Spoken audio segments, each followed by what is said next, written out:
everyone. Welcome to our Nuraldeen Podcast. And today I'm Dilshana Parul welcoming you.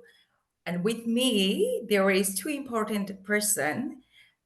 One is David Bergman, it's renowned journalist and who is really important for Bangladeshi politics and Bangladeshi political activism. At least we Bangladeshi people really honor you, David, and really take our gratitude from our part. And we also have with us Ehtesham Haque. He is also from one of the root level politician from British England, the British politics. And David is pretty well known about global politics and the connection with Bangladesh. Before starting today's podcast formally, let me pay my gratitude and respect to the martyrs who have died in this July for us for restoring and ensuring the democracy of Bangladesh. So, hello, David. How are you? I'm fine. Nice to be here. Thank you very much. Yeah, and it was our privilege, frankly speaking, to have you here. And Ehtesham is also with us. How are you, Ehtesham? How is the morning in Dhaka? Yes, it's a bright morning here. I'm very well. Thank you for inviting me. Yeah. So today, usually what we do, we try to discuss the contemporary Bangladeshi political context and the landscape for the global audience, especially people who are really interested about what is happening in regarding Bangladeshi politics. Though today's topic about Tulip Siddiqui, the Labour Party MP, it's not directly related to Bangladesh to some extent, but still it's directly to Bangladesh because the story that is coming behind and all this political understanding behind what is happening. So this is almost, I don't want to put it as a confusion, but at the same time, I want to put it as a not knowing lots of stuff is happening there. I want to start with David, you. Actually, what is happening in British Parliament? How do we as a Bangladeshi descendant understand that or perceive that? David, what is happening in there? Well, I think what has happened and the reason why Tulip Siddiq had to resign as a minister was a combination of different political changes that happened relatively recently. First of all, Labour won the election and they became the government of UK, and Tulip Siddiq was appointed as a minister. That's one thing. Second thing is August the 5th happened. Sheikh fell, the Awami League fell, and a new government came into power which allowed an opening of critique and criticisms relating to the Awami League. And of course, the filing of criminal cases against the Sheikh family. And those two political changes taking place meant that suddenly there was a new focus on the position of Tulip Siddiq, whom everybody knows has been always for some time, has always been the niece of Sheikh Hasina. And there was suddenly a focus on the properties where she lived in and her relationship with the United Kingdom Awami League. And together, those matters resulted in enormous amount of political pressure on Tulip Siddiq, which resulted in her having to resign. Oh, thank you, David. So I want to go to you, Ehtesham, with relation to this question. Like, what do you think? Because Tulip Siddiqui, whatever the case is, she was elected from one of her election strength was the Bangladeshi community of England, British, right? So if we take it as there is a ethnic group support in there, multicultural support in there. So what is your take on as another Bangladeshi politician, root level politician? Ehtesham, I want to go to you with this question. David, definitely I will come back to you after Ehtesham's answer. Ehtesham, please. So your question is that what happened to her, or why did she get support? Could you So repeat the what question? happened to her? I want to know this specific question from David, but to you, that okay, after, so she has been, she is resigned from her position, but definitely there is impact on the Bangladeshi community of British Bangladeshi community, isn't it? Because she was one of the representative for that ethnicity, for that multicultural group. Is there any impact on that political arena of England? To you, Ehtesham. Did you get Yeah. me? Yes, I got your question. I think she'll be very upset to hear when you said that she represents the British policy community in the UK. There is a famous clip where she was, I think she was being asked this question by one of the journalists, and she said, "Oh, do you know who I am? Why you're saying I'm a Bangladeshi MP? I'm a British MP. I'm not a Bangladeshi MP." So no, I mean she have had a very selective relationship with the Awami League supporters in London. So she have never really tried to collectively represent the British Bangladeshi people in London or in the UK, shall I say. So her approach to politics, I think, was if it's from the clan. She was groomed to be successful in British politics, have had all the support from her aunt, the fallen Sheikh Hasina, and she've always enjoyed the support from the Awami League's UK chapter, which she very carefully uh, sort of in public trying to disassociate from after the controversy had arisen. Like if you look at her campaign, so-called human rights champion that she wanted to present herself as during Nasrin Ratcliffe's campaign, the person who was imprisoned in Iran. That's when she was put on the spot that why do you not care about the human rights situation in Bangladesh, where you have a sort of strong influence uh, uh, while you're presenting yourself as a human rights champion to claim freedom for Nazreen. She didn't have any answer. Tulip probably will go down in history as probably one of the first, at least in the UK, uh, transnational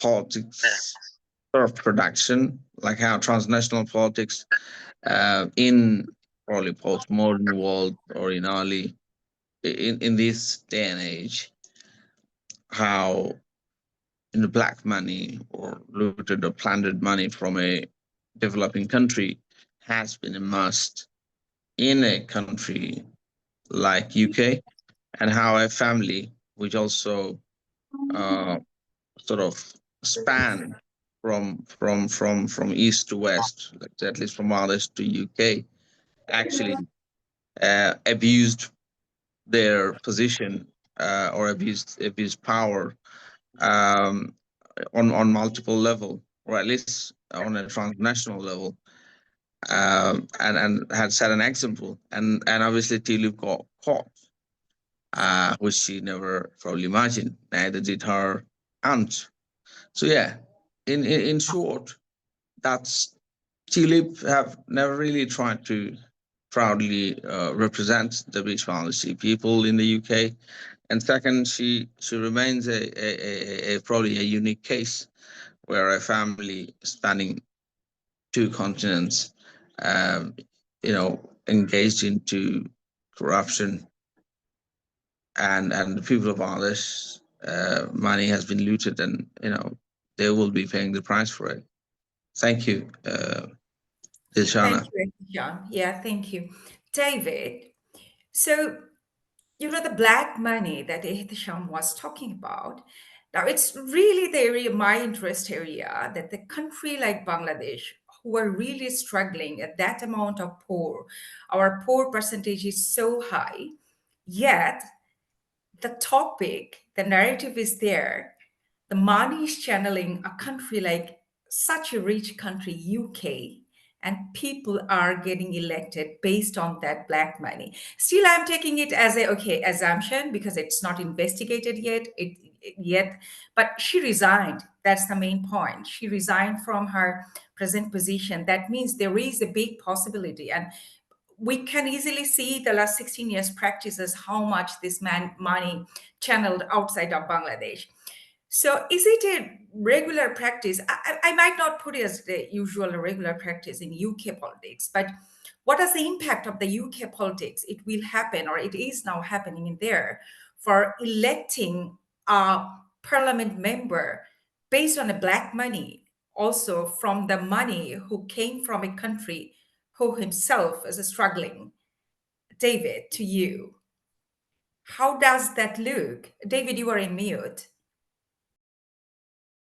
I don't think that one can say that she was elected on black money. I think you can say that, number one, she's quite a formidable politician. One should make that clear. She's a smart person, a formidable politician.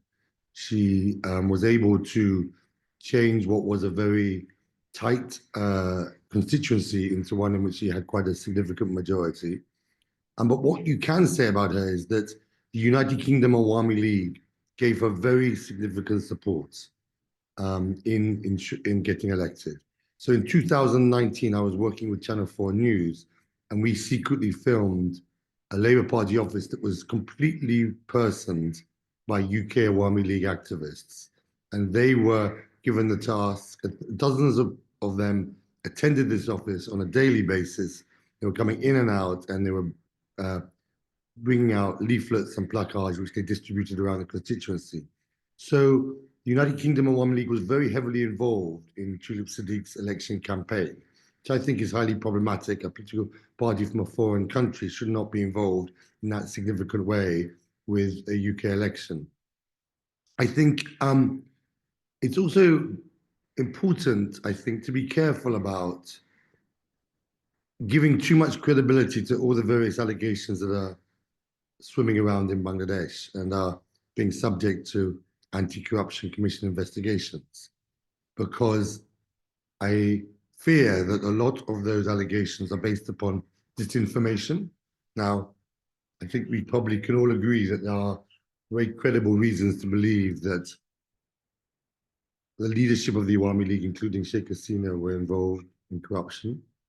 But many of the allegations that are now being put before the ACC are really not based upon any evidence that I've seen that should feel that there is a credible allegation before it. So, for example, the very initial allegation against Tulip Siddiq that she was involved in siphoning money off the nuclear project, that came, in fact, from a news website which set out the allegation but did not contain any evidence at all. And that website itself contained a picture that was supposedly of Tulip Siddiq, but it was of another person. That kind of suggests that there wasn't much care and attention being given to that whole article. So that was published. People then in Bangladesh believed it, even though there was no necessarily credible evidence behind it. It was of staggering amount of money, alleging that Tulip was involved in siphoning off as much as $5 billion. And then that was taken up by a politician who decided to go to the High Court and try to get the High Court in Bangladesh to say that the ACC should investigate it. So not based upon any new evidence, but based only upon the article in this magazine. And then the court asked the ACC to explain why it wasn't investigating the matter. And then the ACC decided to investigate the matter. And then that became headline news, both in Bangladesh and in the UK. But actually, the very basis of that allegation is pretty thin. And I think it's unlikely that we will find any credibility in that particular claim. And there are other claims similar to that. We have to remember that Bangladesh continues to be a very politicized society, and there are many people who simply want to take down the Hasina family on the basis of anything, whether true or not true. And so it's important for us, it's important for me anyway, as a journalist, to be very clear about what is credible and what is not credible. What we do know in the UK is that she was gifted a property by somebody who appears to be linked to the Awami League, in a situation where she lied about that property to the media prior to that. And she's living in a property right now that is owned by a United Kingdom Awami League leader, in a situation that's very peculiar. Those things are known. There's also other things that are known, that her sister also was gifted another property, also linked to a Awami League leader, and Tulip Siddiq lived in that property for some time. And we also know that Tulip's mother, Rahana Siddiq, is living in a property that is owned by the son of Salman Rahman, obviously a very well-known head of a conglomerate in Bangladesh, and she's living there rent-free. So there is a lot that is known, and one should really focus on what is known factually, rather than these various allegations that I am uncertain whether they are based on very much. Sorry, it's a long answer, but I should just mention one other thing. No, please take your time. It's completely fine.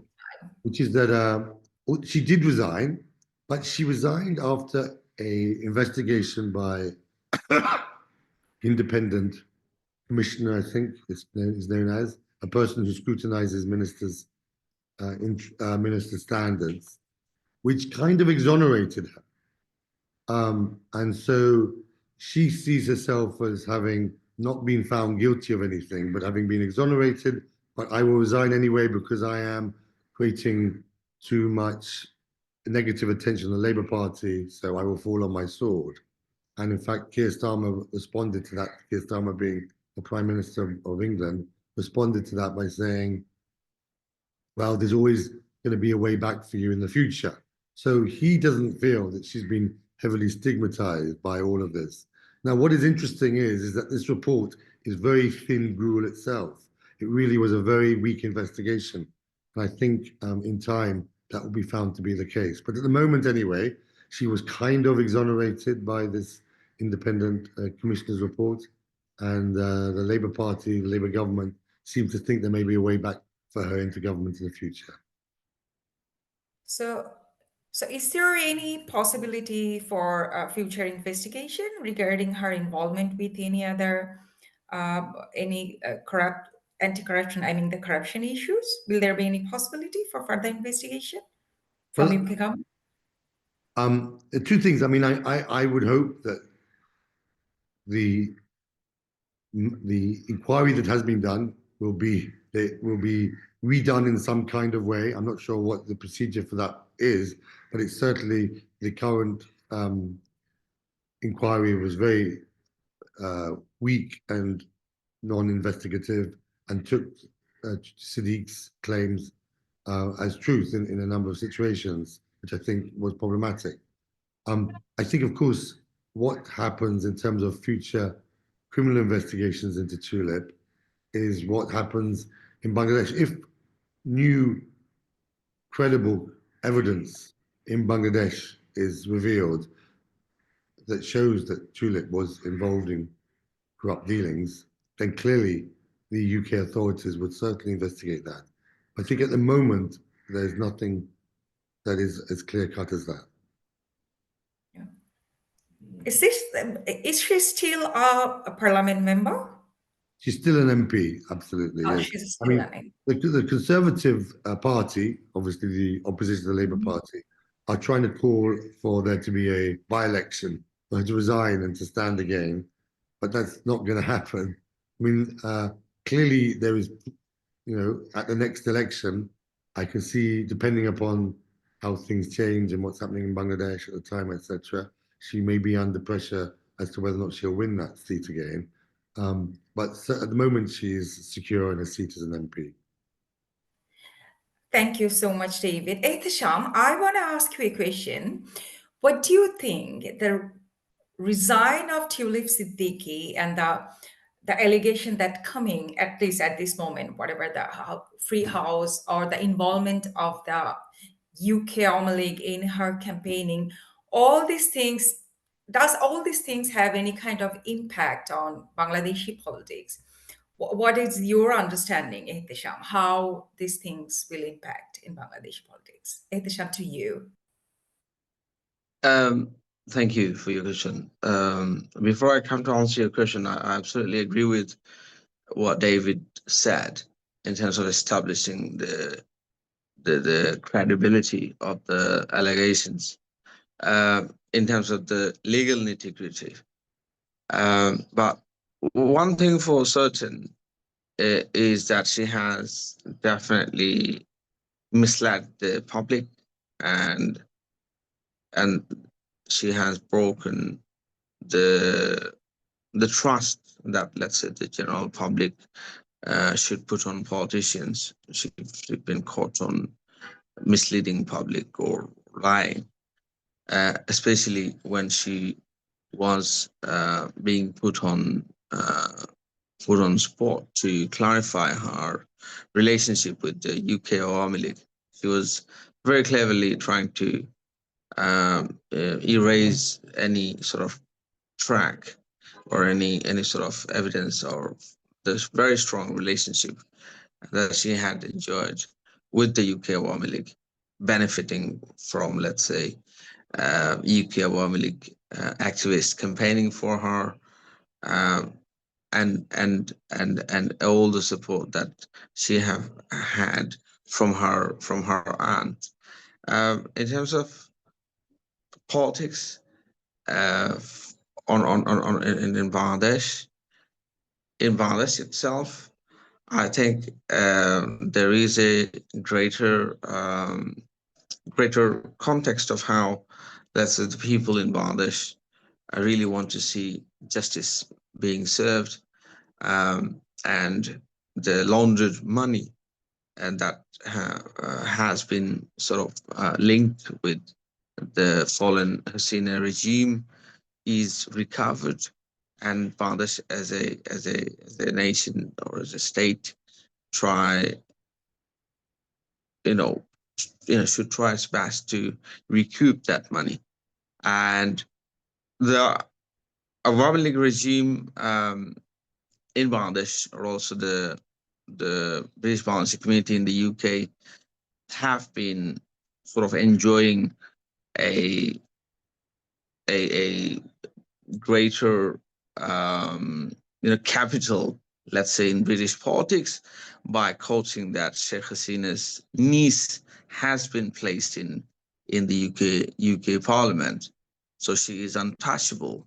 The Sheikh clan or Sheikh family is not only ruling the People's Republic of Bangladesh, their influence is being now exerted on the Great British Empire, especially when Tulip was elected. And that has now been definitely thrust. Tulip obviously had to resign, although she has quoted that it's a distraction now, her presence is a distraction now, and she has resigned from her position as a treasury minister.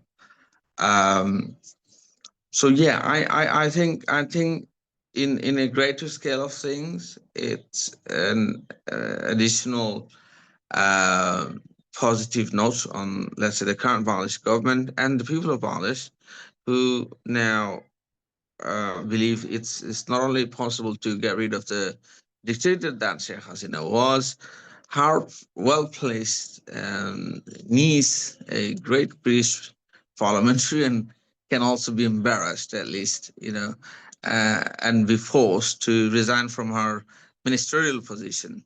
So yeah, I think the sense amongst Bangladeshi people in the UK, and as far as I have seen in Bangladesh as well, has been of joy and some sort of victory. That no, we as a nation, or as Bangladeshi people, are coming after a clan which has caused immense suffering on the people of Bangladesh. Oh, Yeah, thank you, Ehtesham. Rumi Bhai is here. Rumi Bhai, do you want to add with us something, or just later on you will add? Rumi Bhai, can you hear me? Yes. Yes, I hear you. I'm just a viewer watching the nice debate between David and Ehtesham. Not debate, nice discussion. But I want to put a note of caution with all the media frenzy in Bangladesh. Lot of hyped media, this and that, all this. We need to put caution that she is still an MP and she has every possibility of bouncing back with a vengeance. So we need to be prepared for that. If situation changes um, over there in UK or over here, so this is number one. Then number two thing is that this is a lesson for oligarchs, not only in Bangladesh. It's a lesson for oligarchs around the world that transnational corruption and transnational political influencing cannot save even a UK Treasury Minister. This is a lesson for the politician across the globe. That's all. Thank you. Yeah, thank you, Rumi Bhai. David, I want to go back to you. Like, one thing is this an embarrassment for Sheikh family? Like, is this just an embarrassment for Sheikh family in terms of Bangladeshi politics? But more important to me, like the last one that Rumi Khan, he just added that still now he's a parliament member of UK Parliament, isn't it? So there is a definitely, if we agree or not, but she is one of the Sheikh Hasina family member who is in the UK Parliament. Does this significant character, if I put it as a character identity, played any kind of diplomatic role in Bangladeshi politics?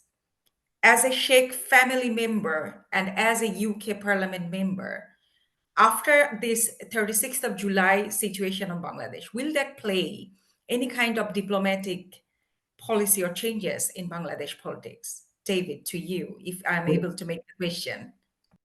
Well, what I mean, I think it's important to recognize that Tulip Siddiq, when she was a as a British politician, when she was a minister as well, played a limited or no role in Bangladesh politics. I mean, she did keep to British politics, and as far as I'm aware, she did not involve herself directly in what was going on in Bangladesh. I mean, obviously, many people criticized for her failure to act in certain ways, particularly on behalf of disappeared when families contacted with her. But in terms of being actively involved, I don't think she was, and I don't think if she does come back to power, I don't think she will be able to do so again. I think now that people are very alert to linkages to Bangladesh, to the Awami League government or to the Awami League party, it'll be very difficult as a British politician for Tulip to ever get involved in Bangladesh politics. However, there's a note of caution is that with Tulip Siddiq's rise in the Labour Party, it brought about at the same time an increasing influence of the UK Awami League over the Labour Party.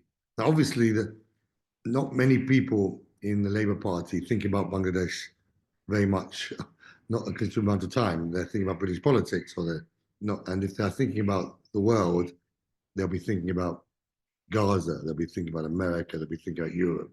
But anyway, to the extent that the Labour Party ever thought about Bangladesh, because of the resurgence of the UK Awami League, because of Tulip's success within the Labour Party, it did mean that they had an outsized influence over perceptions of the country. And I think that the Labour Party the dominant narrative of the Labour Party has been one which reflects the Awami League narrative of Bangladesh. And so that is significant, I think. Now that is weakening, I think, with Tulip's fall and people getting to understand a huge amount of media about Tulip and about Bangladesh, etc. So that is certainly, I think, transitioning, but nonetheless, that has happened over the last few years. And that influence, I think, is in part reflected in a report that came out by the Commonwealth All-Party Parliamentary Group. In the UK, MPs and members of the House of Lords can form groups between different parties in which they look at particular issues. So there's an all-party parliamentary group on the Commonwealth, and for some reason they decided to do a report on Bangladesh, and that report was very heavily, in my view, biased towards an Awami League perspective of what took place after August the 5th. So I do think that because of the influence of the UK Awami League on British politics, and particularly British Labour politics, there is a general willingness to accept the Awami League narrative. And so that is a concern, which hopefully is something that will change in due course. Yes, that's in here, frankly speaking, creating the political narratives. That part, I'm absolutely agree with you. And that's the risk actually we always carry with us, that, okay, what is the perception that is creating on the West on us? Because there is a risk to portraying Bangladesh or Bangladeshi political landscape as the way the other people want to look as the Islamic uprising, the Jungi uprising, all these narratives always in there. Yeah. Anyway, today I don't want to prolong this conversation anymore. If David or Ehtesham or Rumi, anyone wants to add something. Any of you want to add something? Ehtesham? Yeah, I just quickly want to add, I'll probably complement what David has just said. The British government, being vulnerable to only looking at Bangladesh through Awami League's lens. Awami League's diaspora chapter or the UK chapter, or a lot of cultural activists in the UK are pretty biased. And if you look at the British Bangladeshi community in the UK, they really haven't managed to present a very strong case to the UK government, even with the previous government, on the human rights abuses in Bangladesh and what was a true picture in Bangladesh.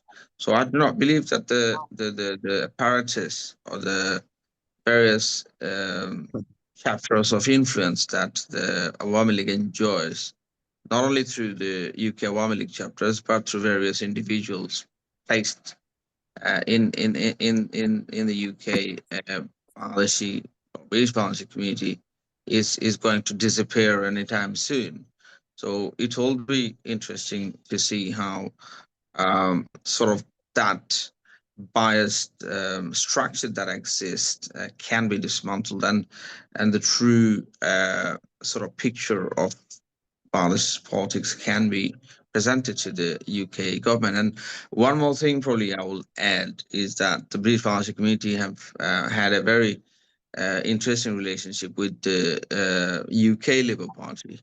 I remember there's a quote even in Tower Hamlets that in late 80s, when British Bangladeshi people wanted to join the Labour Party as a national party which should accommodate, let's say, people of Bangladeshi origin, they were told that the party is full, and that the membership is full and you can't join. I mean, within the local chapter within Tower Hamlets have had very, very interesting racial relationship with the local chapter of the Labour Party, and also centrally. One more thing to add would be, look, we have had, I was a Labour Party councillor, and later on my relationship with Labour Party suffered heavily. We have got a organization called Labour Friends of Bangladesh, which is chaired by Howard Dober, who is now a deputy mayor in the town hall in the London Assembly last day, and it's a completely dysfunctional unit which claims to really represent the Bangladesh interest within, let's say, the Labour community. What it actually did is only to look after the Awami League's interest within the Labour Party rather than Bangladesh's interest in the Labour Party. I can go on and on how the Awami League has established very strong cassettes of influence within the British community, which look at Bangladesh in a very biased manner. But I shall stop here. And yeah, thank you, Dilshana. Dilshana, I wanted to add a point after hearing from Ehtesham. Can I, for a minute or two? Yes, please. Yes, please. Sure. So even David mentioned that Tulip Siddiqui is indeed, she is a formidable politician. She didn't win from a slam dunk seat. It was a competitive seat. It was 50-50. Still, she managed to convert into a safe seat. And number two, she leveraged her family connection. She leveraged Amli connection to her own political benefit. And she climbed the US political ladder. That's her politics. I wanted to draw a comparison here between UK Awami League versus its counterpart of UK BNP. UK Awami League is working, what I see here, working there, making MPs of their own political scions, making ministers and raising funds, running campaign for the family of their political leader, whereas UK BNP in the last 16 years, 17 years of Iron Curtain in Bangladesh, I don't know what they did. Even their leader, Tariq Rahman, is staying in UK. I don't know how much they made an effort to make Tariq Rahman reach out to UK mainstream politicians, to connect them to UK political ins and outs. Nothing has been done. So this comparison has to be made while we discuss corruption and nepotism, everything about Tulip Siddiqui, that the pathetic failure on the other side also equally pathetic. That's what is my last word. Thank you. Yeah, thank you, Rumi Bhai. My takeaway is, frankly speaking, I am not more interested about the partisan politics rather than the issue that David bring out. That's creating the narrative. That exactly what we are afraid of, because for one individual political person, if that person carries the political narrative of that political party, and end of the day, if that political narrative shape up the entire Bangladeshi politics, I mean the entire Bangladeshi's perception among the Western people or the Western countries, especially organization like Commonwealth, then definitely that's something to be concerned of. And David, thank you so much for being with us today. Ehtesham, thank you so much. Rumi Bhai, thank you so much. David, I want to end with you. If you want to add something, please. Just to say, I mean, how fascinating it has been, because I started writing about Tulip Siddiq's relationship with the Awami League and the problems it should have for her as a UK politician in 2016, when I first wrote a couple of anonymous articles for Private Eye in the UK.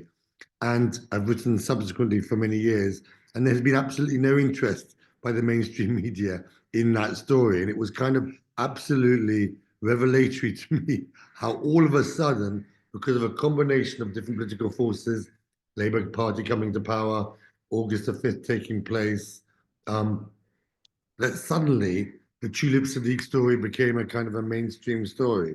I mean, it was just quite extraordinary how things can change so much. A story, nothing has changed.